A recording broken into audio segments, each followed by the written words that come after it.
હવે એક મુદ્દો બીજો છે જેમાં આખી રિંગ ન હોય, એને બદલે એની ચાપ હોય. તો ચાપ હોય તો શું થશે? આમ તો રિંગની જ ફોર્મ્યુલા આવે, ખાલી ફરક શું આવે એ તમને કહું. એક ન્યુમેરિકલ જ છે, એમાં આ સૂત્ર તારવવાનું જ છે. ન્યુમેરિકલ વિથ સોલ્યુશનમાં આમ નોંધ તરીકે જ મેં આપી દીધું છે. આમ તો કે માની લો કે કોઈ એક આખી રિંગ લેવાને બદલે આ રીતે આપણે આર્ક લઈએ, આર્ક, અને આમાં કરંટ વહેતો હોય. આ તો મેં મસ્તુ લાઈન ડ્રો કરી છે. આ એની રેડિયસ હોય અને એને કેન્દ્ર પાસે આંતરેલો ખૂણો થીટા હોય. તો કેન્દ્ર પરનું સૂત્ર છે, અક્ષ પરનું સૂત્ર નથી આપણી પાસે. તો એમાં કેન્દ્રવાળા સૂત્રમાં આંટા છે ને એ ખાલી મૂકવાના રહ્યા. બી કેન્દ્ર is equal to n mu 0 I upon 2r. આંટા કેવી રીતે મેળવવાના? તો કે 2πr જેટલી જો આ ચાપની લંબાઈ હોય તો એક આંટો કહેવાય. તો r થીટા જેટલી લંબાઈમાં કેટલું કહેવાય? કારણ કે ચાપ બરાબર ત્રિજ્યા ગુણ્યા ખૂણો, એટલે r થીટા જેટલી ચાપ થઈ. તો આના પરથી તમને આંટાની સંખ્યા મળે r થીટા અપોન 2πr. તો આ ગયા થીટા અપોન 2π તમારે એનની જગ્યાએ મૂકવાનું થાય. તો આપણી પાસે સૂત્ર આવ્યું મ્યુ 0 આઈ થીટા અપોન 4πr. એટલે ચાપ માટે બી એટ કેન્દ્ર એનું સૂત્ર છે મ્યુ 0 આઈ થીટા અપોન 4πr. આ એક દાખલાનો જ જવાબ છે, જે તમે સૂત્ર તરીકે માઇન્ડમાં રાખો તો તમે દાખલા તરીકે આ 5મો દાખલો છે તમે કરી શકો. જુઓ જરા સ્ક્રીન પર. આકૃતિમાં દર્શાવેલ તારમાંથી 6 એમ્પિયરનો પ્રવાહ પસાર થાય છે. સી બિંદુએ ચુંબકીય ક્ષેત્રનું માન શોધો. ત્રિજ્યા 0.2 છે. હવે ચાપ છે ને એટલે તમારી પાસે સૂત્ર ફિક્સ છે, આવડું આ સૂત્ર. કઈ રીતે એમને ચાપ આપી છે એ તમે જરા જોઈ લો. આ રીતે આખું હોય ને, એમાં આ સેન્ટર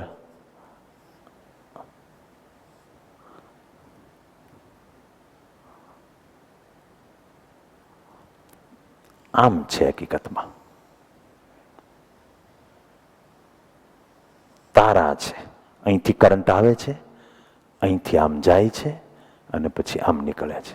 એટલે તમારી પાસે જ્યારે જ્યારે આવું કરો તમે, ત્યારે જેટલા આકારના પ્રવાહવાળા તાર એટલા ચુંબક સમજી લેવાના. એ બધાનો કેન્દ્ર પાસે ચુંબકીય ક્ષેત્ર શોધવામાં કેટલો ફાળો છે એ લઈને સંપાતપણાના સિદ્ધાંત પ્રમાણે સદિશ સરવાળો કરો, ત્યારે તમને ટોટલ ક્ષેત્ર માંગેલી જગ્યાએ મળે. તો અહીંયા એક આ અને એક આવડી આ ચાપ. હવે આ તાર છે એની લાઈનમાં બિંદુ છે એટલે એનું ક્ષેત્ર 0. આ તારની લાઈનમાં જ બિંદુ છે, આપણે વાત તો કરી દીધી. કારણ કે થીટા ઇઝ ઇક્વલ ટુ ત્યાં 0 કે પાઈ થઈ જવાનું. એટલે કોઈ પણ પ્રવાહધારિત તારની લાઈનમાં બિંદુ હોય તો એનું ક્ષેત્ર એ તાર દ્વારા ઉત્પન્ન થયેલું એ બિંદુ પાસેનું ક્ષેત્ર 0 થશે. હવે આ લેવાનું તો અહીંયા તમને 90 આપે છે, તમારે આ લેવાનું છે. 3π/2 થાય આ π/2 હોય તો. કારણ કે તમારી ચાપ પે જે ખૂણો આંતર્યો એ ખુલ્લા ભાગ બાજુ નહીં, ચાપ બાજુ જે ખૂણો હોય એ લેવાનો. એટલે આ સૂત્ર પ્રમાણે બી કેન્દ્ર પાસે મ્યુ 0 આઈ થીટાની જગ્યાએ 3π/2 અપોન 4πr. આજે આવી તમારો જવાબ. ડાયરેક્શન તમારે હારો લખવાની આદત પાડવી હોય તો ખબર જ છે કે વર્તુળ કે ચાપ હોય તો તમારે મુઠ્ઠી વાળને કરંટ જે બાજુ હોય એ બાજુ આંગળી, અંગૂઠો જે બાજુ હોય દિશા, એટલે અંદર તરફ દિશા થાય. એટલે અમે લોકો આવું લખતા હોઈએ, બાજુમાં બતાવી દઈએ ડાયરેક્ટ. ઘણી વખત ઓપ્શનમાં તમને ડાયરેક્શન આ રીતે બાજુમાં આપશે. તો મૂલ્ય એક નહીં, ડાયરેક્શને પણ તમારે શોધવાની થઈ, એવો એનો મતલબ થયો. કરંટની ત્રિજ્યા આપી છે, કેલ્ક્યુલેશન તમે જાતે કરજો. હવે રિલેટેડમાં 5.2 એસએલપીમાં પણ આ ક્વેશ્ચન હતો. ડાયાગ્રામ જુઓ, સેન્ટર પાસે માગે છે. ખાલી અલગ અલગ આવી આકૃતિઓવાળા પ્રશ્નો મેં મૂક્યા છે. મસ્ત મસ્ત પ્રશ્નો એમાંથી બને છે. એ એકચ્યુઅલી આમ છે. એ તો એ જ થયું ને, તમે કયો જી. અહીંયા માગે છે તો આ બે તો ફેલ જ ગયા. ભલે ને પ્રવાહ ધારિત છે, પણ તમારે ઈ ટુકડાને કારણે જ્યાં જોતું છે ઈવડા એની લાઈનમાં છે બિંદુ. તો પછી આનું જ લેવાનું રહ્યું, બી કેન્દ્ર. સૂત્ર આવડું આ મ્યુ 0 આઈ theta upon 4 pi R. Theta મોટા આ થયો, અર્ધવર્તુળ એટલે પાય જ ખૂણો થયો. પાય પાય ગયા, આન્સર આવી ગયો. Next question related 5.5. ડાયાગ્રામ સમજો. રકમ જુઓ શું માગે છે. ડાયાગ્રામ કંઈક આવા ટાઈપનો છે કે આમ અડધું હોય, પછી થોડું આ રીતે કર્યું છે અને પછી પાછું બાકીનું અડધું આમ છે. હવે કરંટ જે વહી રહ્યો છે, આ ઉપરની રિંગ જે છે એની R1 રેડિયસ છે, નીચેની રિંગ છે એની R2 છે.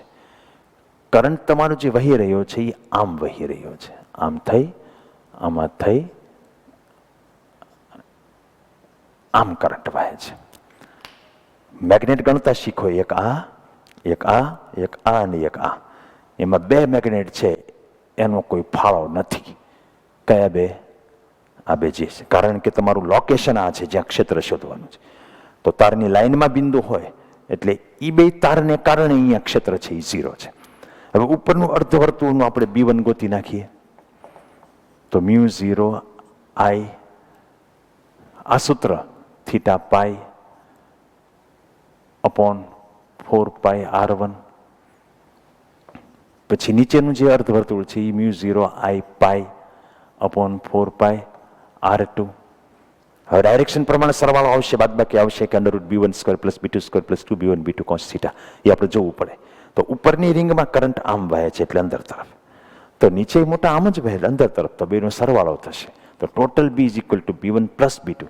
તો મ્યુ 0 આઈ પાઈ અપોન 4 પાઈ 1/R1 + 1/R2. સરવાળો કરી નાખ્યો, બેમાં સરખું હતું એ બધું મેં બહાર કાઢી નાખ્યું. પાઈ પાઈ ગયા તો મ્યુ 0 આઈ અપોન 4 આ R1 + R2 upon R1 R2 લસા લઈ લીધો. So answer is C. In case સાંભળો જરા કે મેં અહીંયા ક્યાંક બેટરી કનેક્ટ કરીને અહીંથી કરંટ દાખલ કર્યો હોત ને બે બાજુ આમ જાતો હોત તો તમને ખબર પડે કે ઓલામાં અંદર આવે અને આમાં બહાર આવે. તો B2 બહારવાળો હું પ્લસ લઉં, ઓલું અંદર લઉં, તો total B is B2 - B1 થાત. અને તો આવડું આ છે -R2 આવે તો R2 - R1/R1 R2 આવે તો ડી જવાબ થઈ જાય. એ રીતે કરંટ હોત તો એ તમારે જોવું જોઈએ. આકૃતિ જોઈને આમાં ઘણી બધી આકૃતિઓવાળા પ્રશ્નો આવશે. આકૃતિ જોઈને સીધું ઠપકારશો નહીં, એ ધ્યાન રાખવાનું. રિલેટેડમાં 5.8 એમ્સ 2017માં પણ પૂછાઈ ગયો હતો. પ્રશ્નની સામે ધ્યાન.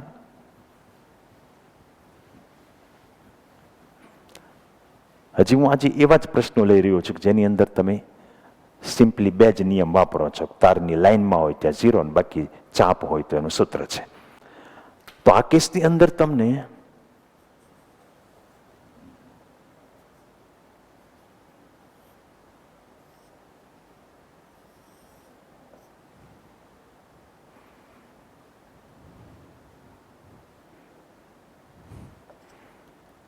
આવા ટાઈપનું આપ્યું છે.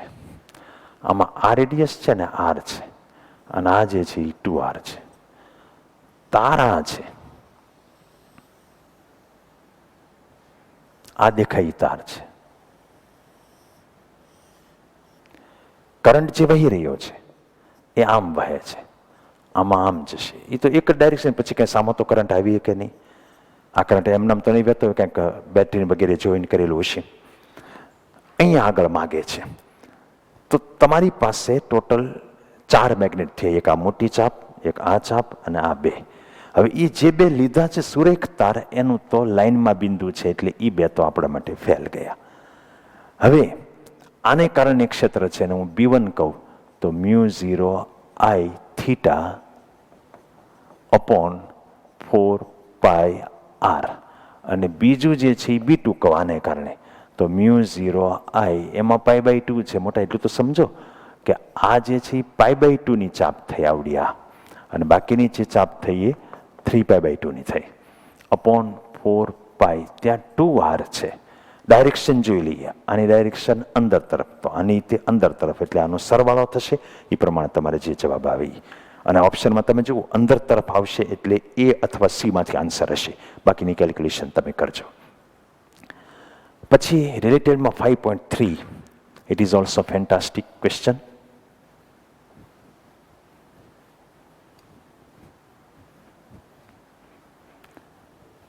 હું પેલા ડાયાગ્રામ તમને બતાવું છું. એમણે આવું કર્યું છે, અહીંથી આમ, પછી અહીંથી એક રાઉન્ડ મારી લીધો આખો આમ. આ અનંતથી આવે છે અને આ આમ અનંત જાય છે, અને અહીંયા આટલામાં આમ રાઉન્ડ મારે છે ને એ અહીંયા માગે છે. એટલે હવે સુરેખ તારનું સૂત્ર આવશે, જે આપણે તારવવાનું બાકી છે. હાલ પૂરતું હું લખી નાખું. સુરેખ તાર હોય તો એમાં B is equal two μ0I/2πr. બોલો, μ0I/2πr. આ યાદ રાખી લેવાનું. તારવવાનું છે એ આપણે નેક્સ્ટ લેક્ચરમાં તારવશું. હાલ પૂરતા શું છે, આ બધા ચાપના બધા પ્રશ્નો એકારી પતી જાય ને એટલા માટે મેં લઈ લીધું. તો આ તો આખો એક તાર જ થઈ ગયો, એનાથી આ આર અંતરે. હવે એમાં તમારે જે લેવાનું એ ડાયરેક્શન છે ને, એમાં તાર બાજુ અંગૂઠો રાખવાનો અને આંગળી વીંટળાય એ રીતે એની ક્ષેત્ર રેખા એવું એમાં આવવાનું છે. દાખલા તરીકે આ તાર હોય, તમે કરંટ આમ પસાર કરો તો ક્ષેત્ર રેખા આમ હોય. હવે ક્ષેત્ર રેખા આમ હોય તો તમારું બિંદુ જો ઉપર હોય તો સ્પર્શક આમ થાય. ક્ષેત્ર રેખામાં તો સ્પર્શક તમારું બિંદુ અહીંયા હોય તો આમ ડાયરેક્શન થાય, અહીંયા હોય તો આમ થાય. ક્ષેત્ર રેખા મળશે એની અંદર. ક્ષેત્ર રેખા ઉપર કોઈ પણ જગ્યાએ દિશા સ્પર્શકથી મળે.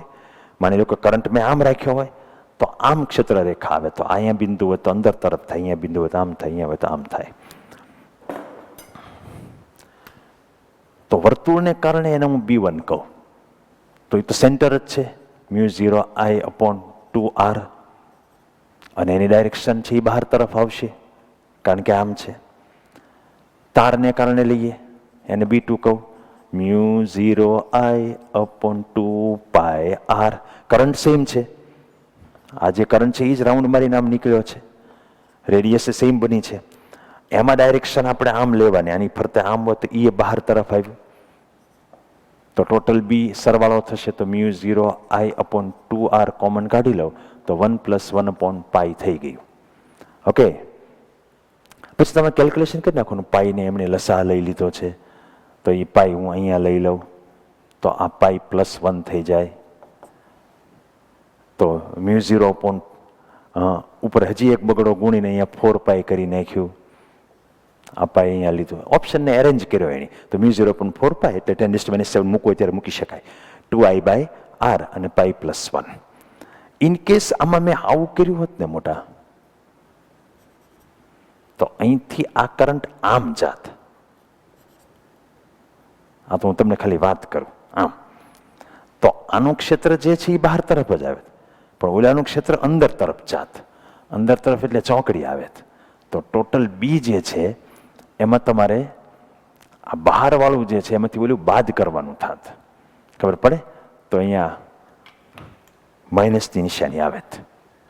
અત્યારે B1 + B2 થયું એને બદલે માઇનસ થઈ જશે. આ એક ક્વેશ્ચન છે 5.10 રિલેટેડમાં સારા સારા પ્રશ્નો બધા છે, એટલે જ મેં આમ તો તમને દેવા ના હોય પણ છતાંય હું અહીંયા ડિસ્કશન કરું છું.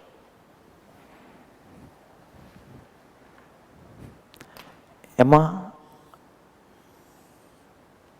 આમ તો છે પણ પછી અહીંયા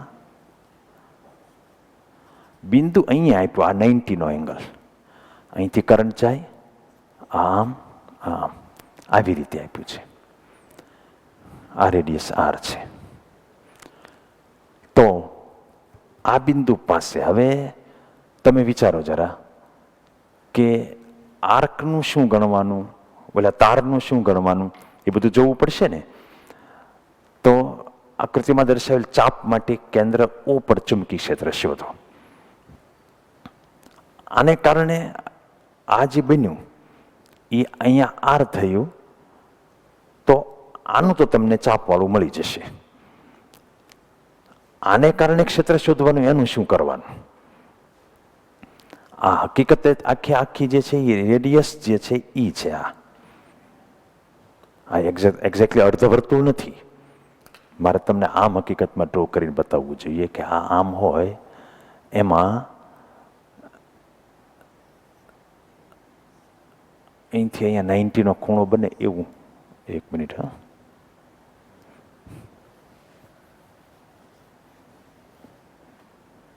આખું હોય ને એમાં સેન્ટર પાસે 90નો ખૂણો બને. આમ એટલે આવી રીતે અહીંયા તાર છે. આમ સમજવાનું છે ને. એટલે તમારે આ આર્ક વાળું છે ને તેના સેન્ટર પર જ જોતું છે. પણ તાર જે છે એ તમારે તારથી આ અંતર જે છે એ લંબ અંતર ન થયું. લંબ અંતર તો આ થાય. એટલે જો આ 90 હોય તો અહીંથી આ 45, એટલે એમ સમજો કે પછી તો આ 45 થવાનો હોય. એટલે આ આર છે ને બદલે આર cos 45 એ આ લેવાનું થાય, જે અંતર લેવાનું. કારણ કે તાર જે હોય એમાં કરંટ પસાર થાય તો તારથી આર જેટલા લંબ અંતરે આ સૂત્ર છે. એ તમે તાર આવશે ત્યારે ખબર પડશે. તો હું તાર આમ હોય અને આ અંતર લઈ લેવું ન ચાલે. બીજું અહીંયા ખાલું છે, પણ આ બધું અનંત લંબાઈના તાર માટે છે. તો અનંત લંબાઈના તારમાં થોડુંક ખાલું એને તમે અવગણી શકો. એટલે એ જોવાનું નથી. આ તમારો તાર અને આ લંબ અંતર, તો આ અંતર આર હોય તો આ આર cos થીટા થાય ને. એટલે r/√2 અંતર લેવાનું થશે. હવે આ આર્ક વાળું ક્ષેત્ર એને B1 કહી દો તો μ0 I થીટા અપોન, હવે એને તો કેન્દ્ર પાસે 90નો ખૂણો તે આંતરો છે એટલે π/2 લઈ લો અપોન કેન્દ્ર વાળું આર્કમાં 4πr, અને એનું અંદર તરફ આવશે. અંદર તરફ એટલે આમ થયું. તાર જે છે એનું અહીંથી આમ થશે એટલે બહાર તરફ આવશે. એને B2 કહી દો. એ μ0 I અપોન 4πr 2πr વાપરું છું. 2π, પણ r છે એ r/√2. આટલું આમાં જોવાનું છે બસ. પછી તમે બાદબાકી કરીને, બાદબાકી એટલે કરવી પડે કે એક અંદર છે ને એક બહાર છે. આમાં ખાલી જે વધારાનું સમજવા જેવું છે, આ એમ્સ 2016માં પૂછાયેલો પ્રશ્ન છે, એ છે કે તમારા તારથી લંબ અંતર તમારે લેવાનું છે. આ નો ભૂલમાં લેવાઈ જાય. અન્ડરસ્ટેન્ડ? ઓકે. પછી ટેક્સ એક્સરસાઇઝ 2, સુરેખ તારની વાત નીકળી જ છે તો થોડાક પ્રશ્નો સાદા સાદા સુરેખ તારના છે ને એ લઈને આપણે 5 મિનિટમાં પૂરું કરીએ. એક લાંબા સીધા તારમાંથી ટેક્સ એક્સરસાઇઝનો બીજો પ્રશ્ન છે. આ 35 એમ્પિયર પ્રવાહ વહે તારથી 20 સેન્ટીમીટર અંતરે રહેલા બિંદુ પાસે ચુંબકીય ક્ષેત્રનું મૂલ્ય. એ અંતર કહે એટલે લંબ અંતર સમજી લેવાનું, સીધું સૂત્રમાં કિંમત.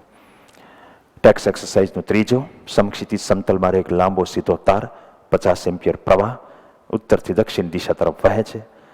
તારની પૂર્વમાં 2.5 મીટર અંતરે આવેલા કોઈ બિંદુ પાસે ચુંબકીય ક્ષેત્ર B નું મૂલ્ય અને દિશા શોધો. દાખલા તરીકે તાર એની સમક્ષિતિજ આપ્યો, તો સાચો તાર આપણે રાખવો હોય તો સમક્ષિતિજ અને ઉત્તરથી દક્ષિણ દિશા તરફ પ્રવાહ વહે છે. એટલે આપણે આ ક્લાસની અંદર જોવા જઈએ તો આ ઉત્તર દિશા છે, આ દક્ષિણ છે. આમ કરંટ વહે છે અને પૂર્વ આમ છે. તમે તો સ્કૂલમાં આવેલા છો, તમને ખબર છે ને પૂર્વ આમ છે. આપણે મારા ડિપાર્ટમેન્ટની બાજુનો ક્લાસ છે એટલે તમને ખ્યાલ રહ્યો. આ હું અહીંથી ઓલા જનરેટર બાજુ આમ કહું છું, ઓલી બાજુ બધી હોસ્ટેલું છે ત્યાં, તો એ બાજુ પૂર્વ દિશા છે. ત્યાં 2.5 મીટર અંતરે બિંદુ છે. તો μ0 I પણ 2πr તો થાય, પણ કરંટ તમારો આમ છે તો અહીંયા આગળ ઉપર તરફ ક્ષેત્ર રેખા આમ આવી એટલે ક્ષેત્રની દિશા સ્પર્શકને સમાંતર એટલે ઉપર તરફ હોય. એટલે તારથી ઉપર તરફ ક્ષેત્રની દિશા થઈ. ટેક્સ એક્સરસાઇઝ ચોથો, માથા પરથી પસાર થતા વીજળીના તારમાંથી 90 એમ્પિયર પ્રવાહ પૂર્વથી પશ્ચિમ. હવે તાર આમ છે, માથા પરથી એટલે ઉપરથી. આ તો ભલે ને મારે કઈ ઉપર લઈ જવાની જરૂર નથી. આમ પ્રવાહ વહે છે પશ્ચિમ તરફ. 1.5 મીટર નીચે ચુંબકીય ક્ષેત્રનું મૂલ્ય તો μ0 I પણ 2πr છે. હવે 1.5 નીચે બિંદુ છે, કરંટ આમ છે એટલે અહીંથી ક્ષેત્ર આમ થયું એટલે એ દક્ષિણ દિશા થઈ. સમજો તમે, ઓલી બાજુ ઉત્તર દિશા છે. પૂર્વ, પશ્ચિમ, ઉત્તર, દક્ષિણ. એટલે તમારે ક્યારેક રિયલ જવાબો ઓપ્શનમાં કદાચ દક્ષિણ ને ઉત્તર ને એવા આપ્યા હોય, તમારે રિયલી કોક તમારે હાથમાં પેન હોય એનાથી તમે જ્યાં બેઠા હોય ત્યાં ઉત્તર, દક્ષિણ, પૂર્વ, પશ્ચિમ ગોઠવી ખબર હોવી જોઈએ કઈ રીતે હોય. અને આની દિશા તમારે આપી દેવાની. એવો જ JEE 2008નો છે 1.14 રિલેટેડ ન્યુમેરિકલ, એમાં આવી દિશા તમારે કહેવાની, તમે કરી શકશો એ. પછી ન્યુમેરિકલ વિથ સોલ્યુશન 1, અતિ લાંબા બે સમાંતર તાર. આ લાંબા તાર માટે જ સૂત્ર છે, ટૂંકો હોય તો સૂત્ર બદલાય, જાડો તારો હોય તો બહાર ને અંદર બધી અલગ અલગ, એ બધું તમારે આગળના લેક્ચરમાં આવશે. લંબ અંતર 0.2 મીટર છે. બે સમાંતર તાર લઈ લો, લંબ અંતર 0.2 મીટર. એકમાં કરંટ જે વહે છે એ અને બીજામાં બે વિરુદ્ધ દિશામાં વહે છે. આમાં 4 એમ્પિયર, એને હું I1 કહી દઉં. આમાં 6 એમ્પિયર, એને I2 કહી દઉં. બંને તારોને લંબરૂપે જોડતી રેખા પર કયા બિંદુએ ચુંબકીય ક્ષેત્રની તીવ્રતા શૂન્ય હશે? મોટા કેટલી બધી વખત કોઈ વસ્તુ શૂન્ય થાય એવા બિંદુ મેં તમને પૂછ્યા. બે હોય, સમાનને વિરુદ્ધ થાય એટલે શૂન્ય થઈ જતા હોય. તો આનું ક્ષેત્ર છે વચ્ચે કોઈ બી જગ્યાએ અંદર તરફ છે. તમે આમ વિચારો, આ તાર છે તો અહીંયા કોઈ પણ બિંદુ હોય તો આમ થાય. ઓલો તાર છે એમાં અંદર કોઈ પણ બિંદુ હશે તો ત્યાં શૂન્ય નહીં થાય. લંબ અંતર પ્રથમ તારમાંથી 4 એમ્પી, બીજા તારમાંથી એક જ દિશામાં વહે તો જ થશે શૂન્ય. યસ, તો એક જ દિશામાં વહે એટલે આનું ક્ષેત્ર છે એ બહાર તરફ થાય, તો ઓલાનું ક્ષેત્ર તમે વિચારો જરા અંદર તરફ થાય. પહેલા તમારે શું વિચારવાનું છે એ વિચારો. આમ કરો, પછી અહીંયા વર્તુળ વિચારો, અહીંયા નીચે બિંદુ છે ત્યાં સ્પર્શક દોરો એટલે અંદર તરફ થયું. તો ઉપરનાનું ક્ષેત્ર અંદર તરફ છે, નીચેનાનું બહાર તરફ છે એટલે વિરુદ્ધ તો થયા. હવે એક બિંદુ ધારી લો, હું માની લો કે અહીંથી x અંતરે ધારું બિંદુ, તો ઉપરથી 0.2 - x થાય. બેના ક્ષેત્ર સમાન હશે એટલે ત્યાં તીવ્રતા 0 જ થઈ જશે. તો μ0 I1 upon 2 pi 0.2 - x is equal to μ0 I2 upon 2 pi x. આમાંથી તમે કરતા બનાવી દો એટલે x તમને મળી જશે. અન્ડરસ્ટેન્ડ? ઇન કેસ મેં કીધું એમ હોત ને આમ, તો આ તો પ્રશ્ન હું ચેન્જ કરું છું, તો વચ્ચે કોઈ જગ્યાએ શૂન્ય થતો જ નહીં, કારણ કે તમને આનું ક્ષેત્ર અંદર જ આવે, ઓલાનું અંદર જ આવે, તો તમારે બહારનું કોઈક બિંદુ પસંદ કરવું પડે. એમાં અહીંયા તમે જોવા જાઓ તો ઓલા તારની અંદર તરફ હોય અને આ તારનું બહાર તરફ હોય, વિરુદ્ધ થાય. ઉપરે તમે જોવા જાઓ તો ઉપરનો તાર છે એનું બહાર તરફ થાય અને આ તારનું અંદર તરફ. બે જગ્યાએ પોસિબિલિટી છે. તો હવે વિચારો, તમારે ઉપર બિંદુ પસંદ કરવું પડે કે નીચે? કોની નજીક રહેવું પડે? નાના તારની નજીક. એટલે અહીંથી પછી અંતર ધારવાનું કે અહીંથી તમે x અંતરે બિંદુ ધાર્યું તો અહીંથી 0.2 + x અંતર થાય. એટલે એક જગ્યાએથી μ0 I upon 2 pi x, બીજી જગ્યાએ μ0 I upon 0.2 + x. આવું બધું કરેલું છે આપણે. જ્યારે બે વિદ્યુત ભાર હોય -2 અને +8 ને, ત્યારે આપણે અહીંયા લેવો કે અહીંયા લેવું, આ બધું કરેલું છે. તો એ પ્રમાણે તમે આનું સોલ્યુશન કરી નાખજો. એવો જ એક 1.1 રિલેટેડમાં તમને આપ્યો છે. અહીંથી હવે 5મો ટોપિક હું સ્ટાર્ટ કરું છું. એ આપણા લેક્ચરનું રિયલ સ્ટાર્ટિંગ છે. તમે જે હોમવર્ક લખશો ને એમાં મેં ક્યાંક રીડ કરવાનું, ક્યાંક IMPM કીધું છે. એમાં અહીં સુધીનું બધું રીડિંગ માટે છે, વાંચી લેવાનું એક વખત. પછી જ્યારે જ્યારે ટેસ્ટમાં હોય ત્યારે ત્યારે લાઈને લાઈને વાંચવાનું નહીં. હો, રિવિઝન કેમ કરાય સમજો. ફિઝિક્સમાં રિવિઝન તમે કરતા હો ત્યારે માત્ર એ જે પાનું ખોલો એમાં જેટલું મટીરિયલ છે એનો અર્ક પકડી લેવાનો કે એ શું કહેવા માંગે છે, અંદરનું નહીં વાંચવાનું. એવું બધું તમારે બાકીના 2 સબ્જેક્ટમાં ઘણું હોવાનું છે કે એમાં લાઈનોમાંથી MCQ નીકળે. વિદ્યુતમાં જેમ કુલમના નિયમ ઉપરાંત ગાઉસનો પ્રમેય આવ્યો હતો, એવો જ અહીંયા એમ્પિયરનો સર્કિટલ નિયમ આવે છે. એ હું લઉં છું. વન્સ અગેન તમે ગાઉસ વાળું યાદ કરી લો. ગાઉસમાં આપણે 4-5 આવા ચાર્જ લીધેલા, Q1 Q2 Q3 એવા નામ એને આપી દઈએ. Q1 Q2 Q3 Q4 Q5. આજુબાજુ બધી ક્ષેત્ર ઉત્પન્ન કરે. એમાં કોઈ એક પૃષ્ઠ લેવાનું છે. પછી એના નાના નાના ટુકડા વિચારવાના. ટુકડા એટલે લંબાઈ નહીં, નાનું એવું ક્ષેત્રફળનો ટુકડો. હર્ષ, એને DA કહેવાય સદિશ. ત્યાં જે ક્ષેત્ર હોય એ બેનો ડોટ ગુણાકાર કરવાનો. પછી આખી સપાટી પર એનો સરવાળો કરવાનો, જેને આપણે સંકલન બોલીએ છીએ, ઇઝ ઇક્વલ ટુ ઘેરાયેલો વિદ્યુત ભાર અપોન એપ્સિલોન 0 એવું કીધું હતું. હવે એમ્પિયર જે નિયમ આપે છે, એમ્પિયરનો સર્કિટલ નિયમ, એની સાથે મળતો આવે છે.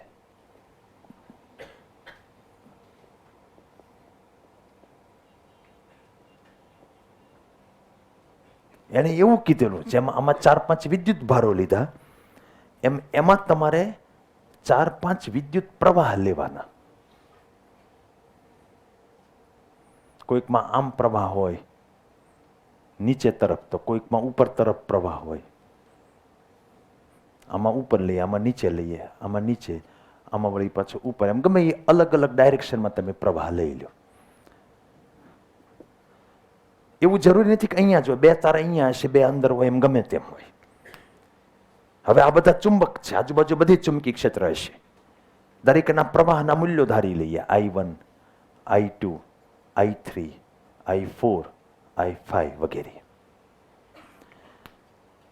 જો બેયને સરખાવવાના છે, ગાઉસના પ્રમેયમાં ઉદ્ગમ ચાર્જ છે અને બાયો સાવરમાં ઉદ્ગમ જે છે એ પ્રવાહ છે, તાર પ્રવાહધારિત. એ બાયો સાવર નૃત્ય સંકલન વાળું સ્વરૂપ એ હું એમ્પિયરનો સર્કિટલ નિયમ લેવા જાઉં છું. ત્યાં કુલમનું સંકલન વાળું સ્વરૂપ એ આવડો આ ગાઉસનો પ્રમેય છે. એમાં એને જે સંકલન આપ્યું એ પૃષ્ઠ સંકલન છે, આને જે સંકલન આપ્યું એ રેખા સંકલન આપ્યું છે. એટલે ત્યાં બંધ પૃષ્ઠ એમ કીધું, અહીંયા બંધ ગાળો એમ કહેવાનું છે. એટલે એક બંધ ગાળો તમારે ધારી લેવાનો. અહીંયા જેમ બંધ હું દોરું તો આવું જ દેખાય, પણ ત્યાં તમારે આખું પૃષ્ઠ વિચારવાનું છે. અહીંયા ખાલી એક વાયર જેવું જ કાલ્પનિક વિચારવાનું છે. આ કાલ્પનિક હતું. આ ગાઉસિયન પૃષ્ઠ કહેવાય, આ એમ્પિરિયન લૂપ કહેવાય. એમ્પિરિયન લૂપ, લૂપ એટલે ગાળો. પછી ત્યાં ત્યાંના નાના નાના ટુકડા કર્યા હતા, એમ આના ટુકડા કરવાના, પણ આમાં લંબાઈના ટુકડા કરવાના છે. You understand?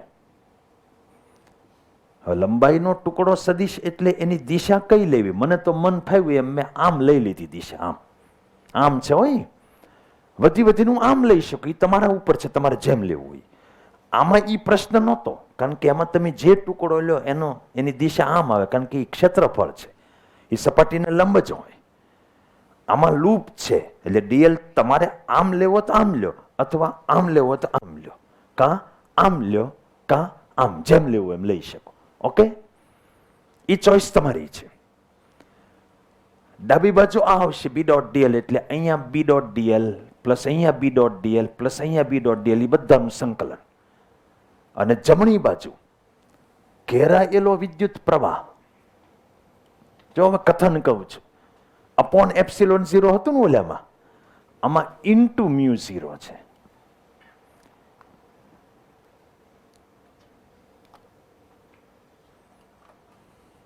એ બે વ્યસ્ત તો પહેલેથી છે, એ તમને ખબર છે ને. આમાં જે સપ્રમાણતા અચળાંક આવ્યો હતો મ્યુ 0 અપોન 4 પાય આવ્યો હતો, અને ઓલામાં કે આવ્યો હતો કે Q1 Q2 upon R square, અને કે વોઝ 1 અપોન 4 પાય એપ્સિલોન 0. 4 પાય તો હતો જ. જ્યાં એપ્સિલોન 0 અંશમાં હોય ત્યાં મ્યુ 0 છેદમાં હોય, એન્ડ વાઇસ વર્સા. એટલે ત્યાં એપ્સિલોન 0 છેદમાં હતો, તો અહીંયા મ્યુ 0 છે એ અંશમાં આવશે. સરખામણી જાણતી જવી પડશે, કારણ કે આખું 5મું ચેપ્ટર છે, એમાં વિદ્યુતના ચુંબકના સૂત્રો છે, એના આપણે કમ્પેરિઝનમાં લાવવાના છે.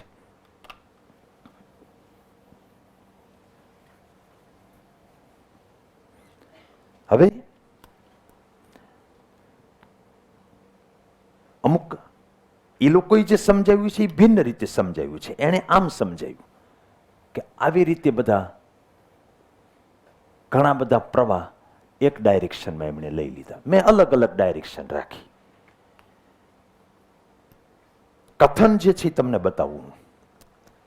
ચુંબકીય ક્ષેત્રમાં, એટલે જો મેં આખા વિસ્તારમાં ચુંબકીય ક્ષેત્ર ઉત્પન્ન કર્યું તારની મદદથી, બંધ વક્ર લીધો, એના પરનું ચુંબકીય પ્રેરણનું રેખા સંકલન, આ રેખા સંકલન કહેવાય, આનું કર્યું કહેવાય. અને ચુંબકીય પ્રેરણ પણ બોલાય અને ચુંબકીય ક્ષેત્રની તીવ્રતા પણ બોલાય. આમાં વિદ્યુત ક્ષેત્રનું પૃષ્ઠ સંકલન છે, આમાં ચુંબકીય ક્ષેત્રનું રેખા સંકલન છે. એ તે બંધ વક્ર દ્વારા ઘેરાતા વિદ્યુત પ્રવાહોનો બેઝિક સરવાળો અને μ0ના ગુણાકાર બરાબર હોય છે. આમાં શું હતું કથન? તે બંધ પૃષ્ઠ દ્વારા ઘેરાતા વિદ્યુત ભારોનો બેઝિક સરવાળો અને ε0ના ગુણોત્તર બરાબર હોય છે. યાદ આવે છે કે નથી યાદ આવતું? ત્યાં બેઝિક સરવાળો એ કઈ બુદ્ધિથી ન કરવાનો આવે. કોક માઇનસ હોય તો ઓટોમેટિક માઇનસ હશે, કોક પ્લસ હશે તો ઓટોમેટિક પ્લસ હશે. જન્મે ત્યારે જ નક્કી થઈ જાય ને કે વિદ્યુત ભાર પ્લસ છે કે માઇનસ છે. પ્રવાહમાં થોડો પ્લસ માઇનસ થાય. એટલે એના માટે નક્કી કરવું પડે. તમે જે બંધ ગાળો લીધો એમાં કોક પ્રવાહ અંદર છે ને કોક આમ છે. તો સિગ્મા આઈમાં પહેલી વાત તો એ કે આ બે નહીં લેવાના, કારણ કે એ ઘેરાયેલા નથી. જેમ આમાં કેમ આવડા નહીં લેવાના, કારણ કે એ પૃષ્ઠમાં ઘેરાયેલા નથી. સરખામણી બરાબર સમજજો. એમાં તો પ્લસ માઇનસ જન્મથી જ ખબર હોય. આમાં નક્કી કરવા માટે નિયમ બનાવેલો છે કે તમે જે લૂપ લીધું ને એમાં જે ડીએલ લીધો એ બાજુ આંગળીયું ફેરવો. હવે અંગૂઠા બાજુ હોય એ ધન લ્યો અને એથી ઊંધા હોય એ ઋણ લ્યો. મેં જો આમ ડીએલ લીધા હોય તો આ ધન લેવાના અને ઉપરના ઋણ લેવાના. આપણા કેસમાં મેં આમ લીધો ડીએલ, એટલે ઉપરના ધન આવશે, એટલે I2 ધન આવશે અને આ બે ઋણ આવશે. એટલે મારે sigma I is equal two I2 minus I1 minus I3 થશે. અન્ડરસ્ટેન્ડ? એટલે જ્યાં જ્યાં એમ્પિયરનો સર્કિટલ નિયમ વાપરો ત્યાં ત્યાં તમારે એક લૂપ લેવાનું થશે. લૂપના પછી ટુકડા કરવાના થશે. એ પ્રમાણે I છે એ ધન લેવાના કે ઋણ લેવાના એ બધું નક્કી થશે. ઓકે? એમણે શું કર્યું છે એ તમને કહું. આની અંદર પછી એક આમ ખુલ્લી ધાર હોય ને એવી એક સપાટી રાખી. આખી સપાટી છે અને આ દેખાય છે એની ધાર છે. એ ધાર એટલે એક આવો ગાળો થઈ ગયો ને, એ ધારના ટુકડા કરવાના. ડીએલ ડીએલ એમ નાના નાના મોટા. You understand? અને પછી જે ચુંબકી ક્ષેત્ર અહીંયા હોય, ધારો કે ચુંબકી ક્ષેત્ર તમારું આમ હોય તો તમારે આ લઈ લેવાનું, સ્પર્શી ઘટક. સ્પર્શી ઘટક લો એટલે બેનિફિટ શું થાય આ સંકલનમાં? કે સંકલન બી ડીએલ કોસ થીટામાં કોસ 0 જ આવે. ખ્યાલ આવ્યો? એટલે તમારે ડોટ ગુણાકાર કરો સાદો ગુણાકાર કઈ ફરક જ ન પડે. એ ડોટ બી હોય તો એ બી કોસ થીટા આવે, પણ કોસ 0 હોય તો સીધો સાદો ગુણાકાર જ થઈ ગયો ને ડોટની જગ્યાએ. સમજ પડી? અને પછી સંકલન કરવાનું. અહીંયા બી ડોટ ડેલ્ટા L1 કહી દઉં, પછી અહીંયા B2 ડોટ ડેલ્ટા L2 કહી દઉં. એ બધાનો સરવાળો એટલે એને આમ લખીએ કે sigma BI dot delta LI I is equal two 1 to n. પછી આપણે આમ કરવાનું કે limit delta L tense two 0. એટલે આ ટુકડા બહુ નાના લે તો એટલા બધા આવે કે આ સરવાળો જે છે સિગ્મા વાળો ઈશામાં પરિણામે સંકલનમાં બી ડોટ ડીએલ આખા બંધ ગાળા પર સંકલન એમ કરીને આ લક્ષમાંથી સંકલનમાં પણ આવું દરેક જગ્યાએ સંકલન આવે ત્યારે કરીએ છીએ આપણે. સરવાળો સંકલનમાં પરિણામે એવું ક્યારે કહીએ? ટુકડા બહુ નાના નાના નાના નાના એને ગાણિતિક રીતે કેમ લખાય? સંકલન સ્વરૂપે. સમજતા જઈએ. એમ્પિયરના સર્કિટલ નિયમ આકૃતિ પહેલા ધ્યાનમાં લ્યો. બરાબર? તમારે એ દોરવાની છે, આ મેં વધારાની દોરાવી છે, કારણ કે મારે સમજાવવું પડશે કે કયો પ્રવાહ ધન લેવો ને કયો ઋણ લેવો. એ આમાં કેમ સમજાવો? આમાં બધા આમ જ લીધા છે. ખ્યાલ આવે છે? અને એને તો આખી સપાટી લીધી, આપણે પછી લૂપ જ લેવાના છીએ. મેં સીધો લૂપ જ અહીંયા બતાવ્યું. સીમારેખાના નાના ખંડોમાં વહેંચાયેલી આ સીમારેખા છે ધારી. આ ખંડ માટે આપણું ચુંબકી ક્ષેત્રનો સ્પર્શી ઘટક લઈએ તો સાદો ગુણાકાર થાય. ચુંબકી ક્ષેત્ર 300 હોય તો આપણે આ ઘટક જ લેવાનું. આવા બધા ગુણાકારોનો સરવાળો કરીએ એટલે આવડું આ સંકલન મળશે આપણને. સરવાળો સંકલનમાં પરિણામે એ લખ્યું.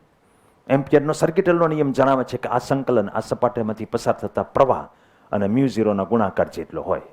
પ્રવાહ અને μ0. આમાં કહેતા હોવ તો આટલા પ્રવાહો લેવાના, બહારવાળા લેવાના નહીં. જ્યાં સિગ્મા આઈ એ સપાટીમાંથી પસાર થતો કુલ વિદ્યુત પ્રવાહ છે. સંકલન આ સપાટીને સમાવતી સીમા C ના બંધ ગાળા પર લેવામાં આવે. એટલે ભલે આમાં થિયરીમાં આપ્યું, આપણે બંધ ગાળો સીધો છૂટો જ લઈશું. આવું કે આખી સપાટીને પછી લાવતો ઓલી સપાટી તૂટલી. એ કેવી બતાવે છે? એ ખ્યાલ આવે છે? એ આવી સપાટી બતાવે છે આમ. એટલે કરંટ પસાર થતો હોય, આ સપાટી કામની નથી. આપણે સંકલન લેવાનું એ આ ધાર ઉપરથી લેવાનું. કેવું આમ લબડે એવું ને કંઈક સારું નથી જીતા, કંઈક એવું તો લેતો આવતો કરે છે. હવે ઓલી સંજ્ઞા પ્રણાલી હું જે કહું છું ને, કયો પ્રવાહ ધન લેવાનો કયો ઋણ, એ હવે સમજાવે છે. જમણા હાથના નિયમ વડે દર્શાવતી સંજ્ઞા પ્રણાલીનું પાલન કરીને એમાં શું કરવાનું?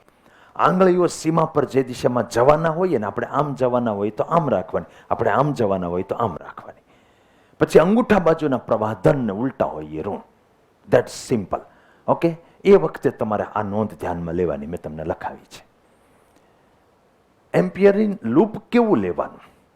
મોટા લૂપ તમે સિલેક્ટ કરો ને, એમાં 2-3 વસ્તુ ધ્યાનમાં રાખવાની. જો તમે બી અચળ હોય અને થીટા 0 હોય એવું લો ને તો સૌથી સારું પડે. કારણ કે સંકલન બી ડીએલ કોસ 0 થાય. હવે બી અચળ હોય આખામાં, ધારો કે આ બધી જગ્યાએ બી અચળ હોય તો એને સંકલનની બહાર કાઢી લેવાય, તો આ આખી લંબાઈ જ આવે એમ. તો આ સાદું સ્વરૂપ જ થઈ જાય. બી એલ અને આ મ્યુ 0 અને આ ઘેરાયેલો વિદ્યુત પ્રવાહ એનક્લોઝ ચાર્જ. ક્યારે? બી અચળ હોય અને થીટા 0 હોય ત્યારે સીધું આ પહેલું સૂત્ર છે એને બદલે બીજું સૂત્ર આપણે વાપરી શકીએ. અન્ડરસ્ટેન્ડ? કાં એવું કરવાનું કે થીટા તે π/2 હોય અને કાં એવું કરવાનું કે બી 0 હોય. આવું ધ્યાન આમાંય રાખ્યું તો તમને યાદ નથી હોતું કાંઈ. મેં જ્યારે સુરેખ તાર હોય એની ઉપર વિદ્યુત ભાર લીધો હતો અને એનાથી આર જેટલા લંબ અંતરે કોઈ બિંદુ પાસે વિદ્યુત ક્ષેત્ર શોધવું હતું પહેલા ચેપ્ટરમાં, ત્યારે મેં નળાકારી ગોસિયન પૃષ્ઠ લીધું હતું. ત્યારે મેં ધ્યાન રાખ્યું હતું તે આ બધી જગ્યાએ થીટા 0 જ આવ્યો હતો અને એ આખી સપાટી પર બી અચળ જ હતો. બી નહીં પણ ત્યારે ઈ હતું અને ત્યારે આપણે એને બહાર કાઢી શક્યા હતા. અને અહીંયા 90 જ ખૂણો આવતો હતો કારણ કે ઈ છે એ આમ બહાર તરફ હોય અને ક્ષેત્રફળ સદિશ છે આમ હોય. અન્ડરસ્ટેન્ડ? એટલે આમાં એવું ધ્યાન રાખવું જોઈએ. કે છે કવિ કે બી છે એ આ ગાળાને સ્પર્શ થતું હોય એટલે કે થીટા 0 હોય, બી અને ડીએલ એની વચ્ચેનો થીટા 0 હોય અને અચળ હોય બી. કાં બી લંબ હોય એમ રાખો એટલે સીધો ડોટ ગુણાકાર જ 0 થઈ જાય. આ બેમાં 0 થઈ ગયું તો આપણે યાદ આવે ત્યારે ગોસિયન પૃષ્ઠ હતું, એમાં આ જ નિયમ હતા. અને કાં બી હોય જ નહીં એ જગ્યાએ એવું લ્યો તોય તે ડાબી બાજુ 0 થઈ જાય. આપણે સાદું રૂપ તો આપવાનું ને વહેલા મોડું. હવે ધારો કે આ ગાળાના ભાગની આખાની લંબાઈ એલ હોય તો બી એલ આવી જાય ડાબી બાજુ, સીધું આવું સંકલન વગરનું સૂત્ર થઈ જાય. એવો એક પ્રયોગ આપણે આ એક વાત થોડીક એમ્પિયરની જાણી લઈએ પછી કરીએ, એનો ઉપયોગ કરીએ. આંદ્રે મેરી એમ્પિયર, શું નામ એનું? આંદ્રે મેરી એમ્પિયર. ફ્રેન્ચ ભૌતિક શાસ્ત્રી હતા, ગણિતજ્ઞ પણ હતા, રસાયણ શાસ્ત્રી હતા, બધું ભણી ગયા. તમે આગળ જાઓ ને પછી કે કેમિસ્ટ્રી, ફિઝિક્સ ને બાયોલોજી ને મેથ્સ ને બધું સેપરેટ નથી હોતું. હું તો બી ગ્રુપનો, મને મેથ્સ ને એવું ન હોય. બધી વસ્તુ મિક્સ થાય તો જ રિસર્ચ થઈ શકે. એમ્પિયર નાનપણથી જ વિલક્ષણ હતા. 12 વર્ષની ઉંમરે તો એડવાન્સ મેથેમેટિક્સમાં એક્સપર્ટ થઈ ગયેલા. ઓસ્ટર્ડે કરેલી શોધનું મહત્વ એને સમજાણું, બાકી મારા બેટા એ કર્યું કાંઈ. એણે વિદ્યુત પ્રવાહ અને ચુંબકત્વ વચ્ચેનો સંબંધ જાણવા માટે ઘણા બધા પ્રયોગોની હારમાળાનો અભ્યાસ કર્યો અને એ બધાની એક બુક બહાર પાડી, mathematical theory of electrodynamics. Electrodynamic phenomenons deduce solely from experiments. પ્રયોગો ઉપરથી તારવેલું એનું આખું પુસ્તક કર્યું. અને એની પૂર્વધારણા કરી કે ચુંબકીય ઘટના જ્યાં જ્યાં હોય, ઇવન આવું ચુંબક હોય ને આવું,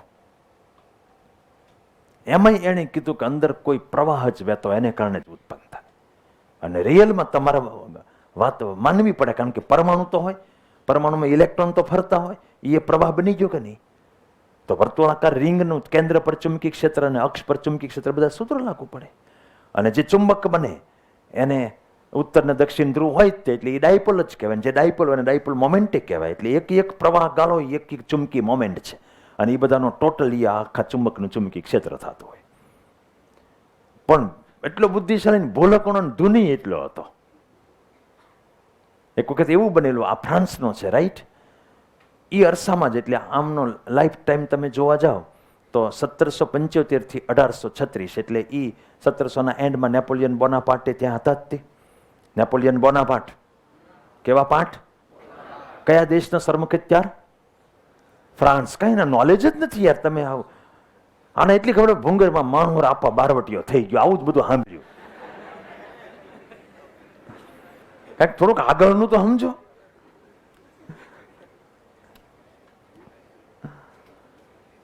નેપોલિયન એટલો સ્ટ્રોંગ હતો યુરોપમાં એ વખતે, અને એણે આને ડિનરનું આમંત્રણ આપેલું એમ્પિયરને. આવો મહાન વૈજ્ઞાનિક હતો એટલે કદર તો કરે ને ભાઈ. અને પોપટ કેવું થયું ખબર? આ ભૂલી ગયો. જસ્ટ ઇમેજિન કે તમને નરેન્દ્ર મોદીએ એટલે ઢોકળાની એવું ખાવા બોલાવ્યો હોય ત્યાં વડાપ્રધાનની ઘરે, તો તમે આમ અઠવાડિયાથી બધી પોસ્ટ મૂકતા હો કે નહીં? 9 days લેફ્ટ, 8 days લેફ્ટ, અલગ અલગ શેપમાં ઢોકળા હોય ને તમે નરેન્દ્ર મોદી ખાતો એવું બનાવીને તમે મૂકો કે નહીં? જ્યાં હોય ત્યાં કેટલાય લોકો ઘરે શુભેચ્છા આપવા આવે, છાપામાં તે બધા એ કાંઈ નહીં ને આ ભૂલી ગયો ને. ઓલો ભાઈ એકલો આમ ડાઇનિંગ ટેબલ પર તબલા વગાડતો હતો, હમણાં આવશે હમણાં આવશે. આને ગોતો હોય કે એ વખતે ક્યાંય વોટ્સએપે નહોતા, ક્યાંક પીડ્યો હોય પીન રહી ગયેલું. બોલો, આ બનેલી ઘટના છે. આનો અમારી જો ભૂલકણા હતા, બેજાન હતા. એક વખત સમ્રાટ નેપોલિયને આપેલ જમવાનું આમંત્રણ પર ભૂલી ગયા હતા. 61 વર્ષની ઉંમરે ન્યુમોનિયાના કારણે ગુજરી ગયા. એમની કબર પરના સમાધિ લેખમાં લખ્યું છે, અંતે સુખી, હેપી એટ લાસ્ટ. ઓલું લખ્યું ફેલિક્સ ને એવું લખ્યું ને એ ફ્રેન્ચ ભાષામાં લખ્યું. ત્યાં તો બધા એ જ. ફ્રાન્સમાં તો એવું છે, તમારે કોકને કંઈક કહેવું હોય કે what is your name, તો પહેલા you have to seek the permission, may I speak in English, and if he says yes, then only you can speak in English, otherwise they feel that they are being insulted by you. Hello, yes, they are. ખૂબ જબડા દેશ હોય તો એની જ ભાષા, બીજી કોઈ ભાષા નહીં. ફિનલેન્ડમાં કોઈ જગ્યાએ બોર્ડ ન હોય કે કાર ક્યાં પાર્ક કરવી. જેને હોય એને કોઈક હાલ્યા જતો એને પૂછવાનું, ભાઈ ક્યાં પાર્ક કરવાની, બેન ક્યાં પાર્ક કરવાની, બધું ફિનિશમાં જ લખેલું હોય. આપણે ફિનિશ થઈ જઈએ. એમ્પિયરના સર્કિટલ નિયમનો ઉપયોગ કરીને પણ સમજાવે, નિરાતે સમજાવે. આપણે બધા સાહિત્યકારો જે છે ને ભારતના અને આપણી વાળા બધા કેટલું ખોટું આપણું ગૌરવગાન બહુ કર્યું. આપણું ખોટું ગૌરવગાન કર્યું અને વિદેશોનું ખોટું ટીકાગાન કર્યું. સમજ્યા? એને કારણે સાચું કોઈ શીખતા જ નથી.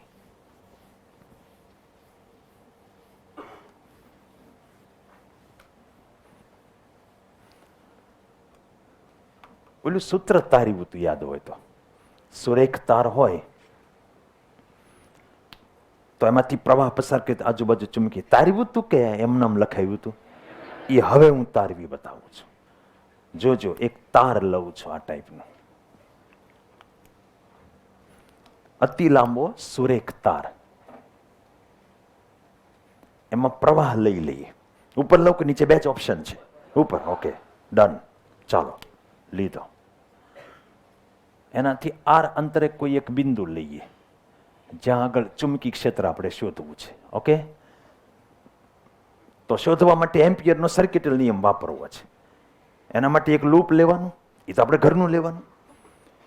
આપણે તો ભણી ગયેલા છે, આપણે ઓસ્ટ્રેલિયા અગાઉ કહી દીધેલું છે ને, એને પ્રયોગ કર્યો ત્યારે હરિયો એને કીધું છે કે તમે તારમાં કરંટ આમ પસાર કરો તો એ રીતે મુઠ્ઠીમાં પકડો તો આમ ચુંબકી ક્ષેત્ર હોય. બરાબર? તો હું આવું જ એક વર્તુળ લઈ લઉં. આપણે નક્કી કરેલું છે થીટા 0 રહે ને બી અચળ હોય એવું લૂપ પસંદ કરવાનું. તો હું એક બંધ ગાળો આવા શેપનો લઈ લઉં, આવા શેપનો. આમ લીધો મેં, અને એના ડીએલ આમ લઈ લઉં, બધા મોટા.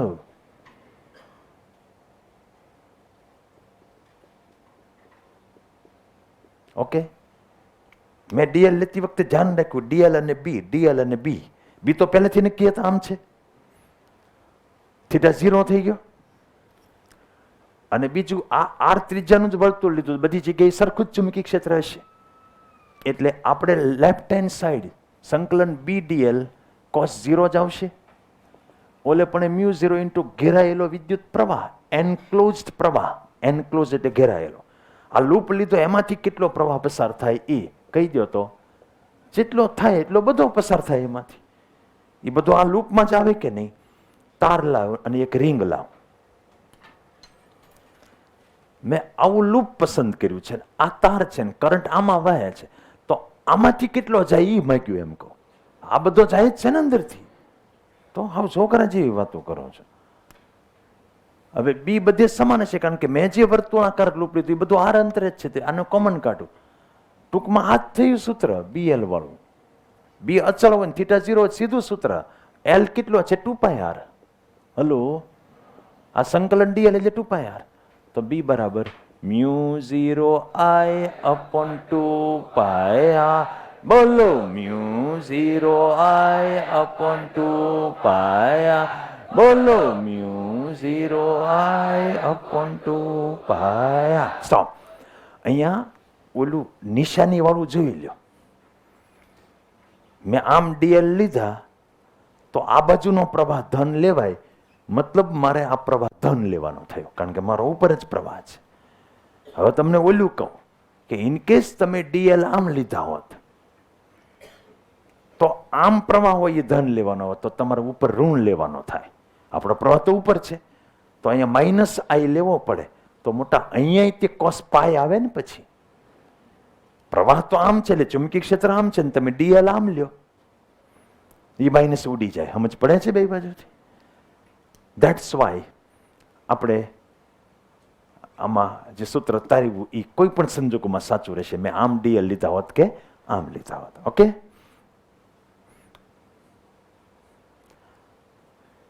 આવી આકૃતિ છે ને એમણે દોરીને આપી નથી અંદર, એટલે આપણે એક્ઝામમાં દોરવાની. નહીતર વર્ણન શું કર્યું? ધ્યાનમાં લીધેલ ગાળો. હવે એ ગાળો હોય જ નથી, કેમ તમે ધ્યાનમાં લો? ગાળો તો દેખાડવો પડે ને. એ વર્તુળાકાર છે અને ચુંબકીય ક્ષેત્ર પરિઘને સ્પર્શકની દિશામાં છે. આમાં ચશ્મા ક્યાં ગયા તારા? હે બોલો લ્યો, ચશ્મા ભૂલી જા. શું કરશે? હમણાં એક જણો મોબાઈલની લાઈટ કરીને આમાં ગોતતો હતો. મોબાઈલની લાઈટ કે હું ગોતી કે મોબાઈલ ગોતો. હવે આને જડે કોઈ દિવસ?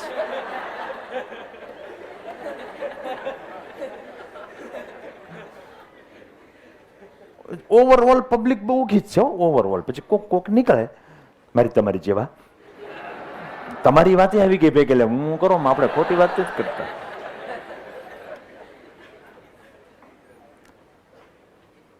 ડાબી બાજુ આ માટે નિયમ મુજબ b ઇન્ટુ લંબાઈ એટલે 2πr આવશે.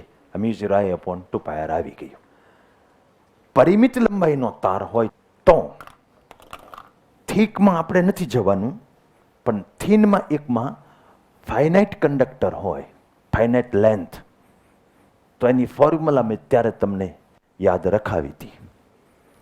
μ0I/4πr into bracket sin θ1 plus sin θ2.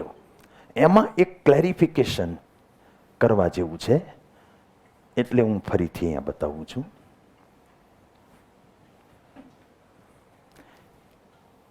બહુ વર્ષ પહેલા સિલેબસ જે ફિઝિક્સનો હતો અહીંયા ગુજરાત બોર્ડમાં, એમાં આવો ફાઇનાઇટ લેન્થ વાળો કંડક્ટર હોય, એમાંથી કરંટ પાસ થતો હોય, બાયો સાવર લોનો યુઝ કરી અને ફોર્મ્યુલા ડિરાઈવ કરી હતી એ લોકોએ. અને અત્યારે જેમ આપણે એમ્પિયરનો લો યુઝ કર્યો હતો, આ કોઈ પોઈન્ટ ઓફ ઇન્ટરેસ્ટ હોય કે જ્યાં તમારે ફિલ્ડ ફાઇન કરવું છે, ત્યારે આનો એક ટુકડો લીધો હોય ગમે ત્યાં IDL, અને ત્યાંથી આ R લીધો હોય, પછી બાયો સાવરનો લો યુઝ કરીને DB મેળવ્યો હોય, પછી આ છેડેથી આ છેડા સુધી એનું ઇન્ટિગ્રેશન કર્યું હોય, એમ કરીને એ ફોર્મ્યુલા આપણને આ ટાઈપની મળી હતી. μ0I/4πr sin θ1 plus sin θ2. ત્યારે લિમિટ જે લેવામાં આવી હતી એ આ θ1 અને આ જે છે એ θ2 એમ કરીને લિમિટ લઈને આખું ઇન્ટિગ્રેશન કરેલું. એટલે અહીંયા ધ્યાન એ રાખવાનું છે કે જ્યારે ફાઇનાઇટ લેન્થ હોય ત્યારે θ1 θ2 શું છે એ જુઓ. જે પોઈન્ટ પર તમારે ફિલ્ડ ફાઇન કરવાનું હોય ત્યાંથી 3 લાઈન ડ્રો કરવાની, એક પરપેન્ડિક્યુલર, એક આ બાજુના છેડા તરફ, એક બીજી બાજુના છેડા તરફ. અહીંયા જે એંગલ બને એ લેવાનો. સમટાઈમ્સ અહીંયા તમને 30 આપ્યો તો તમારે 60 લેવાનું. તમારી ફોર્મ્યુલા, નહીતર પછી cos θ1 પ્લસ cos θ2 આવવું પડે. એની કરતાં બેટર કે એક જ ફોર્મ્યુલા યાદ રાખો. આમાં પ્રોબ્લેમ ક્યારે થાય? જ્યારે કોઈ કંડક્ટર આવા ટાઈપનો હોય, સેમી ઇન્ફાઇનાઇટ ટાઈપનો, મતલબ અહીંયા પોઈન્ટ હોય, તો એ આમ કંઈ ખાસ પ્રોબ્લેમ ન કહેવાય. 3 લાઈન કરવાની, એક પરપેન્ડિક્યુલર, એક આમ, આ θ1 થઈ ગયો, અને એક આમ નથી તો θ2 0 થઈ ગયો. જે ધ્યાનમાં લેવાનું છે, આ પોઈન્ટ જો બહાર હોય ક્યાંક, આનાથી થોડો આમ, તો તમારો પરપેન્ડિક્યુલર અહીંયા આવે, એક છેડો અહીંયા આવે, આ θ1 થયો, બીજો છેડો અહીંયા આવે, એ θ2 થયો. ત્યારે આ પરપેન્ડિક્યુલરથી બે એક સાઈડ θ1 ને θ2 આવ્યા. એવા વખતે એકને પ્લસ લેવાનું ને એકને માઇનસ લેવાનું. કોને પ્લસ ને કોને માઇનસમાં એ તમને કહી દઉં, જરા ધ્યાન રાખજો. તમારો કરંટ જ્યાંથી એન્ટર થતો હોય ને, ત્યાંથી જે મોટો એંગલ આવડો આવશે, દૂરવાળો એંગલ, એ પોઝિટિવ લેવાનો, ઓલો નેગેટિવ લેવાનો. આ જ કેસમાં જો આમ આપી દીધું હોય, અહીંયા પોઈન્ટ હોય, આ પરપેન્ડિક્યુલર હોય, અને આ θ1 થયો હોય, અને આ θ2 થયો હોય, તો આવડા છે એ નેગેટિવ લેવાનો, ઓલો પોઝિટિવ લેવાનો. યાદ આવે છે ઓલો એક MCQ એમ્સ વાળો હતો, આવડો આ MCQ 5.10. એમાં એક ઓપ્શન ખરેખર સાચા ન કહેવાય. આ પ્રમાણે તમે વિચારવા જાઓ તો આમ છે, અને પોઈન્ટ ઓફ ઇન્ટરેસ્ટ અહીંયા છે, angle is 90 degree, this is R. તો ઓકે, આ કંડક્ટર તમે લ્યો તો આ પરપેન્ડિક્યુલર લેવાનું. જો આ R હોય, આ 45 હોય, તો R cos R/√2 થાય. એનો વાંધો નથી, પણ તમારા પોઈન્ટથી તમારે એક અહીંયા દોરવાનું, એ θ45 આવે, અને બીજો અહીંયા ઇન્ફાઇનાઇટ છે એટલે 90 આવે. તો એવે વખતે આને કારણે જે ફિલ્ડ છે B1 એ μ0 I/4π R ની જગ્યાએ R/√2, અને આ sin π/2 માઇનસ sin π/4, 45. આ એંગલ છે એ પ્લસ ને ઓલો એંગલ છે એ માઇનસ. અને પછી પાછો આ કંડક્ટરની વાત તમે કરતા હો ત્યારે આ નેગેટિવ હશે, ત્યારે 90 વાળો પોઝિટિવ હશે, આની જેમ જ તે.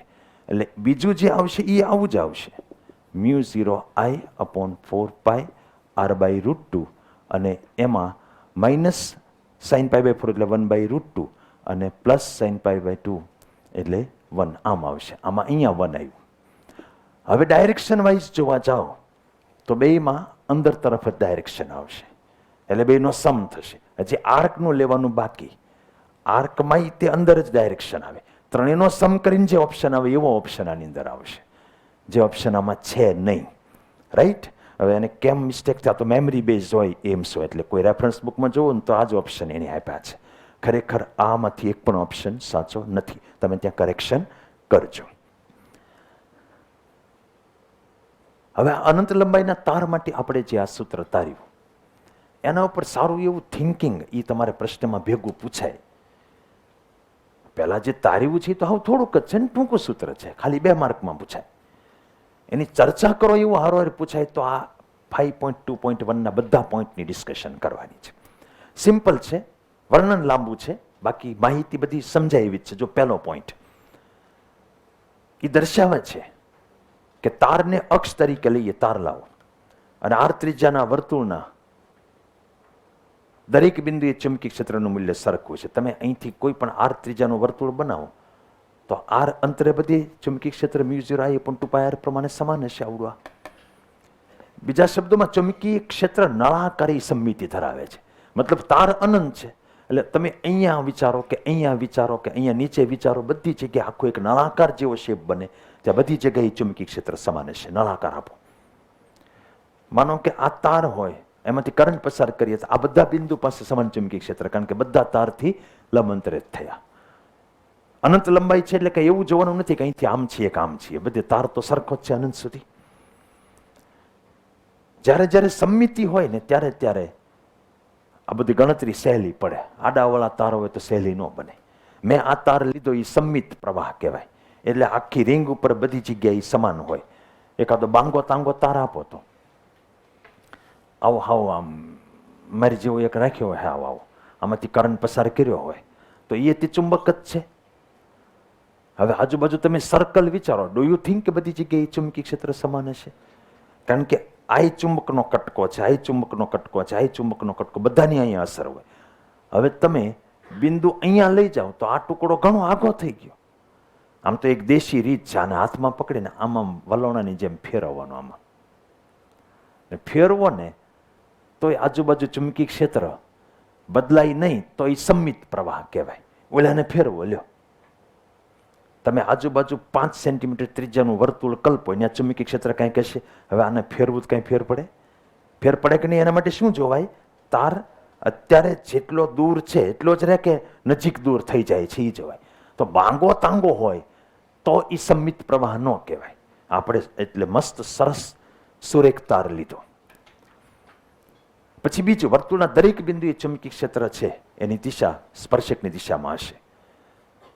તેથી એની ક્ષેત્રરેખા છે એ સમકેન્દ્રીય વર્તુળો રચશે. હવે યાદ કરો કે આકૃતિમાં લોખંડની ભૂકી કેમ સમકેન્દ્રીય વર્તુળો રચતી હતી. ફરીથી આકૃતિ અહીંયા આપી. એ જે બંધ વક્ર બને એ ક્ષેત્રરેખા છે, એને સ્પર્શકની દિશા હોય.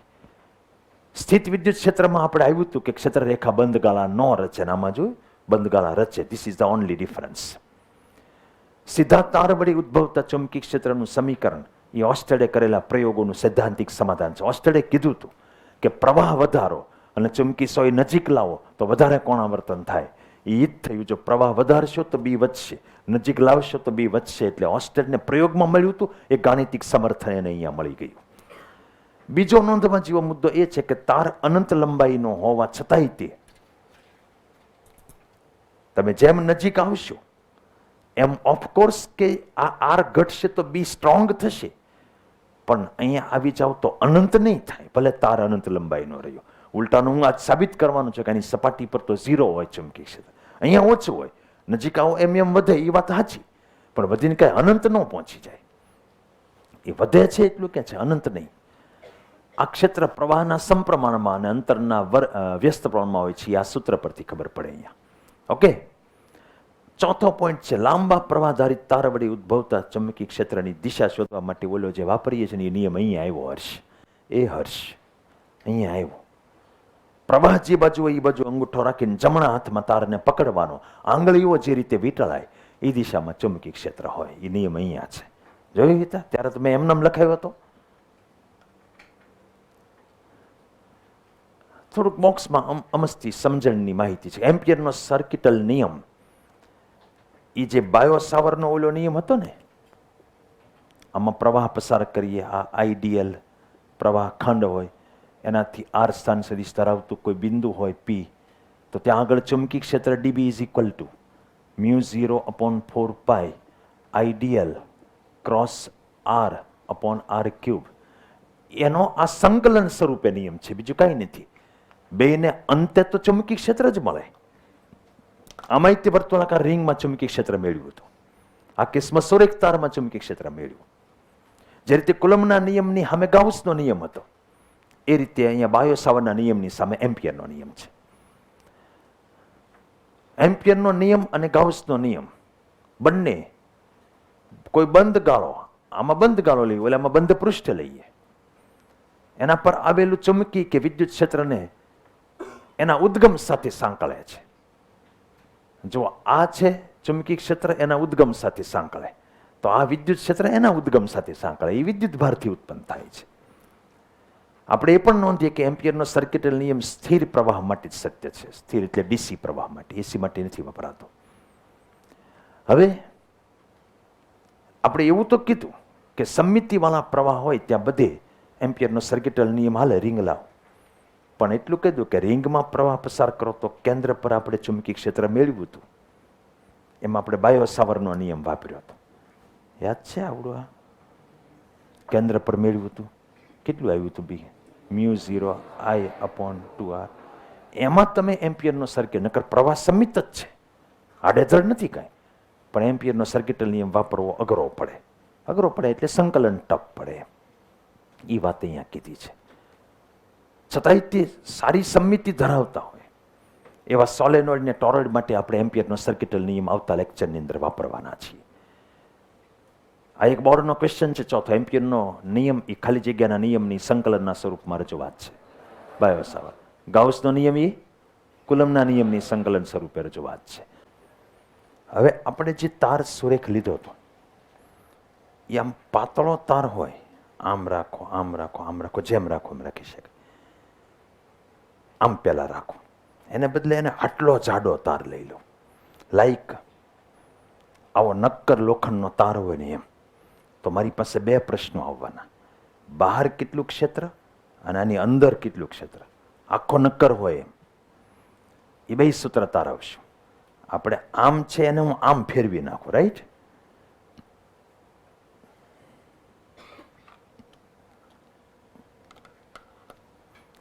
એટલે જોજો આ તાર આટલો જાડો હું લઉં છું, આ એની અક્ષ છે. કરંટ આપણે આમ લઈ લઈએ બહાર તરફ, આ જેટલો કરંટ એમાંથી પસાર થઈ રહ્યો, આખા ક્રોસ સેક્શનમાંથી પસાર થઈ રહ્યો છે, આડછેદમાંથી. અને આની રેડિયસ છે એ આપણે એ લઈ લઈએ. તાર કઈ રીતે છે એ મગજમાં રાખજો. તાર આમ છે, ઓકે? કરંટ આમ વહે તો ચુંબકી ક્ષેત્ર આમ હોવાનું. પહેલા આપણે બહારનું કોઈ બિંદુ લઈએ, અહીંથી માપશું અંતર. અહીંયા કોઈક બિંદુ લઈ લઉં, આર. મતલબ જ્યારે જાડો અનંત તાર હોય ત્યારે આર ગ્રેટર ધેન એ, એટલે કે બહારનું બિંદુ હોય તો શું જવાબ આવે એ મેળવીએ. તો ત્યાં એક એમ્પિરિયન લૂપ સિલેક્ટ કરી લઈએ, આવા ટાઈપનો. આપણે વાત થઈ હતી કે એમ્પિરિયન લૂપ લઈએ ત્યારે બી બધે સમાન હોય, થીટા 0 હોય એ બેસ્ટ ઓપ્શન છે. તો હું થીટા 0 કરવા માટે ડીએલ આમ લઈ લઉં ને. ડીએલ તો આપણે જેમ લેવાય એમ લેવાય. મારું ક્ષેત્ર આમ છે, આ પ્રવાહને કારણે અહીંયા બધી જગ્યાએ ક્ષેત્ર આમ હશે. એટલે જે સંકલન લેવાનું થશે આમાં, એમાં સંકલન BDL cos 0 જ આવશે આખામાં. અને μ0 ઇન્ટુ ઘેરાયેલો પ્રવાહ એનક્લોઝ, એ બધો પ્રવાહ ઘેરાયેલો જ છે. આખા તારમાંથી જેટલો કરંટ પાસ થાય આની અંદર તો આવી જ જાય છે ને, એની અંદરથી જ નીકળે છે ને. અને અહીંયા બી કોમન કાઢું તો આ 2πr જ આવવાનું. કારણ કે આ બધાની લંબાઈ સંકલન ડીએલ, એટલે બધા ડીએલોનો સરવાળો. તો આપણને સૂત્ર જે મળ્યું એ બી બરાબર μ0I અપોન 2πr વાળું જ મળ્યું. મતલબ બી ચાલે છે 1/r જ મળ્યું છે. અનંત લંબાઈના પાતળા તારનું હતું એ જ સૂત્ર મળ્યું. પ્રશ્ન હવે શરૂ થાય, આટલું તો સમજી આવે. જો સીધું સમીકરણ 1 મળી ગયું. એમણે જે આકૃતિ દોરીને આપી એમાં આમ તાર પહેલા બતાવ્યો છે. એટલે એનો મતલબ એ સમજવાનો કે તારમાં પ્રવાહ આમ વહેતો તો એ તમને આમ કરીને દેખાડ્યો સિદ્ધરાજ. અત્યારે આમ નથી વહેતો, આમ વહે છે. ઓકે? હવે અંદરનું બિંદુ લઈએ. અંદર અહીંયા ક્યાંક બિંદુ પસંદ કરીએ. તો જોજો હવે આપણે એમ્પિરિયન લૂપ અહીંયા લેવાનું થશે. આ અગેન એને તે આપણે આ રીતે વિભાજિત કરી દઈએ. હવે જેટલો પ્રવાહ આમાંથી નીકળે એ બધો આમાં ઘેરાયેલો નથી.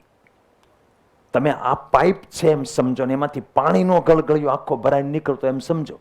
તો આટલામાંથી કે બધું પાણી નથી પસાર થતું, આટલામાંથી બધું પસાર થતું હતું. સમજાય છે? એટલે આપણે ગોતવો પડશે ઘેરાયેલો પ્રવાહ જમણી બાજુ. ડાબી બાજુ તો એની જેવું જ થવાનું, BDL cos 0 આ જ આવશે. જમણી બાજુ એનક્લોઝ કરંટ શોધીને અહીંયા લખવું પડશે, ઘેરાયેલો પ્રવાહ. અન્ડરસ્ટેન્ડ? એ શોધવા માટે સિમ્પલ ત્રિરાશિ છે કે πa² જેટલા ક્ષેત્રફળમાંથી આખો કરંટ પસાર થાય છે, આખા ક્ષેત્રફળમાંથી. તો પછી આ ક્ષેત્રફળમાંથી કેટલો પસાર થતો હશે? એ ક્ષેત્રફળ πr² છે. તો πr² I અપોન πa² આવશે ને. તો IR² અપોન a² એવું સૂત્ર આવ્યું. Hello, pi r square I upon pi a square, pi cancel થઈ ગયો. આમાંથી એક એક આર જશે, તો બી બરાબર mu 0 I upon 2 pi a square into r. આવો જવાબ આવ્યો. એ તો રેડિયસ છે. આર તમારો ઓછો કરો કે વધારે કરો, અંદર હોવ ત્યાં સુધી આ સૂત્ર વાપરવાનું. એટલે second part of this theory is r less than a, મતલબ ये अंदर की बात है.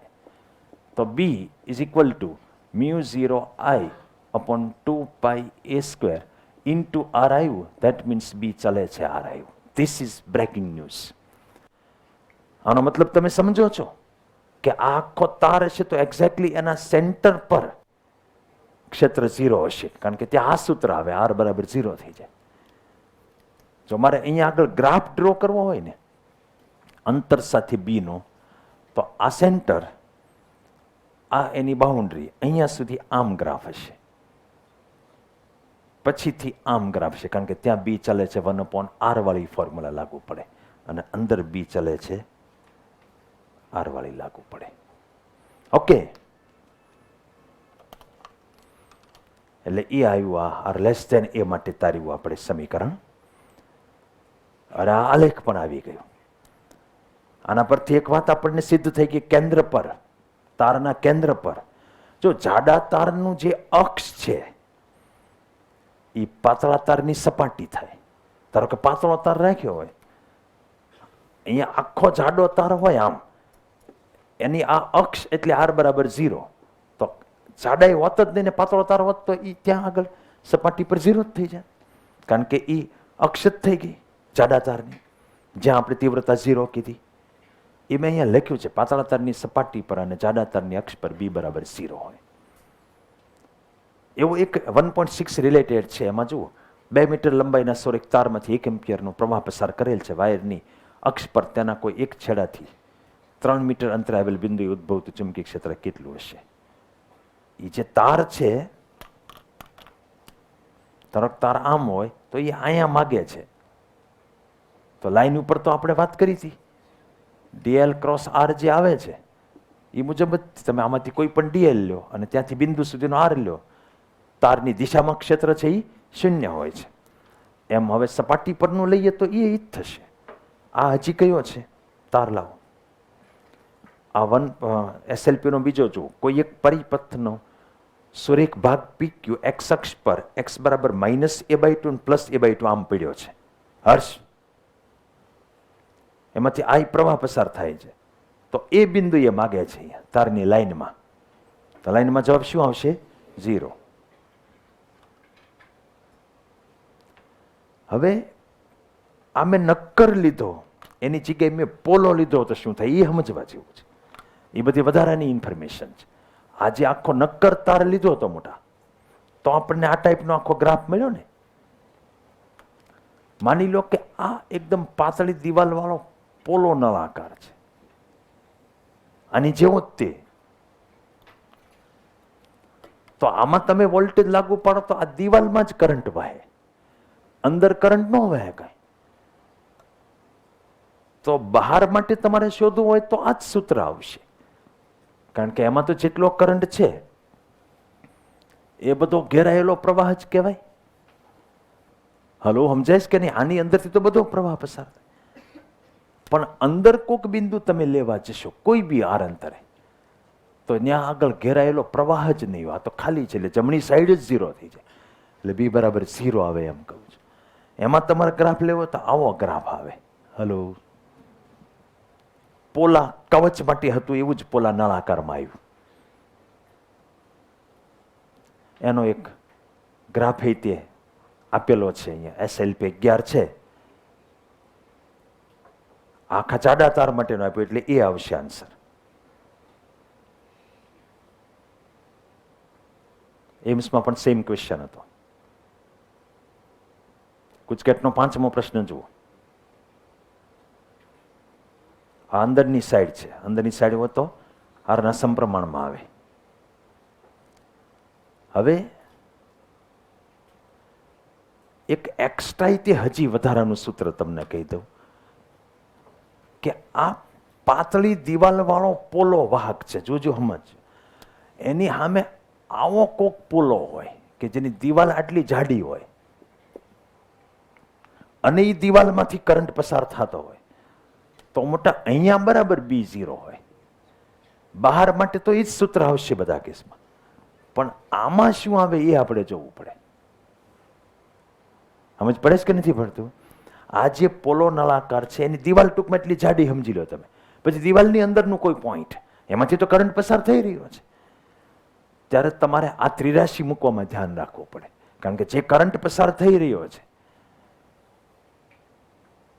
અંદરની રેડિયસ R1 લઈ લઉં ને બહારની રેડિયસ છે એ R2 લઈ લઉં, તો જે કરંટ પસાર થઈ રહ્યો છે એ pi R2 square minus R1 square એ ક્ષેત્રફળમાંથી આ કરંટ પસાર થાય છે. અને તમે જે લૂપ લીધું એ આ છે, જેની રેડિયસ સ્મોલ r આપણે લઈએ છીએ, એમાં આટલામાંથી જ પ્રવાહ પસાર થાય છે. સમજ પડે છે કે નહીં? આટલામાંથી જ.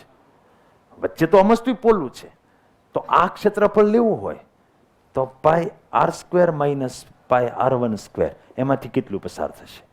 એટલે તમારો એનક્લોઝ કરંટ જે છે એ આ આવશે, I ઇન્ટુ આ ગુણી નાખવું, R square minus R1 square upon R2 square minus R1 square. Pi pi cancel થઈ ગયા. એ અહીંયા તમારે મૂકવાનો આવે, μ0 ઇન્ટુ ઈ કરંટ મૂકવાનો આવે. પછી 2πr અહીંયા લઈ જાઓ તો B is equal to μ0 upon 2πr, અને આ આખો એનક્લોઝ કરંટ I આ R square minus R1 square upon R2 square minus R1 square આમ થાય. ધારો કે મેં તમને એમ કીધું કે અંદરની ત્રિજ્યા 5 છે, બહારની ત્રિજ્યા 10 છે, તો હું 7 સેન્ટીમીટરે કહું તો આ સૂત્ર વાપરવું પડે. હું 2 સેન્ટીમીટરે કહું તો 0 આવે, હું 15 સેન્ટીમીટરે કહું તો સીધું બહારવાળું સૂત્ર આવે. બહારવાળું સૂત્ર બધા કેસમાં સેમ જ છે, μ0 I અપોન 2πr. સમજાય છે આખી વાત? એ વધારાની ફોર્મ્યુલા નીટ માટે અહીંયા આપી છે બોક્સની અંદર. આગળ વધીએ એમસીક્યુમાં. હજી આ એમસીક્યુ SLP ચોથો છે ને, એ એક IMP ટાઈપનો છે. એ આમ નીટમાં JEEમાં ને બધે પૂછાયેલો છે. ક્વેશ્ચન જુઓ જરા.